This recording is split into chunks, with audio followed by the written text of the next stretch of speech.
వారి విగ్రహాన్ని ప్రపంచంలో అతిపెద్ద విగ్రహంతో పాటు అక్కడ కొన్ని మ్యూజియంస్, తర్వాత మీటింగ్ పెట్టుకునే హాల్స్ అట్లా చేస్తూ ఒక గొప్ప కేంద్రాన్ని ప్రభుత్వం ఏర్పాటు చేసింది. ఈ సందర్భంగా ముఖ్యమంత్రి గారు మాట్లాడుతూ ఎవరికైనా హక్కులు అందకపోయినా, లేకపోతే ఎవరికన్నా సరే ఏదైనా న్యాయం జరగకపోతే అది కూడా ఒక అంటరాంతరమని ప్రకటించడం జరిగింది. ఇదే అంబేద్కర్ సాక్షిగా ముఖ్యమంత్రి గారిని కోరుతున్నాం. ఈ 75 సంవత్సరాలుగా ఇదే మాదిగల ఏజెన్సీలో దాదాపు 2 లక్షల మంది ఇల్లు లేకుండా, మీరు అనుకున్న ఇది జగనన్న ఇల్లులు అన్నారు, ఆ 35 లక్షల మంది ఇచ్చారు, కానీ ఇక్కడ ఒక్కరు కూడా రాలేదు.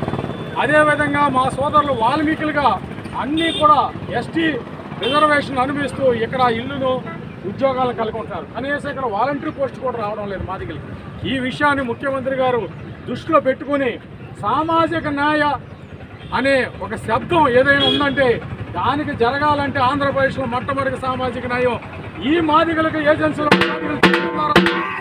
న్యాయం చేసి మీరు నిజంగానే ఈ సమాజంలో సామాజిక న్యాయాన్ని ప్రతినిధిగా మీరు ఉండాలని కోరుకుంటూ ముఖ్యమంత్రి గారికి మరొకసారి ఏజెన్సీలని వాల్మీకులుగా గుర్తించాలని, వెంటనే గుర్తించాలా, వీళ్ళకి స్వతంత్రం ఇవ్వాలని ఈ అంబేద్కర్ సాక్షిగా రంపచోడవరం కేంద్రంగా కోరుతున్నాం.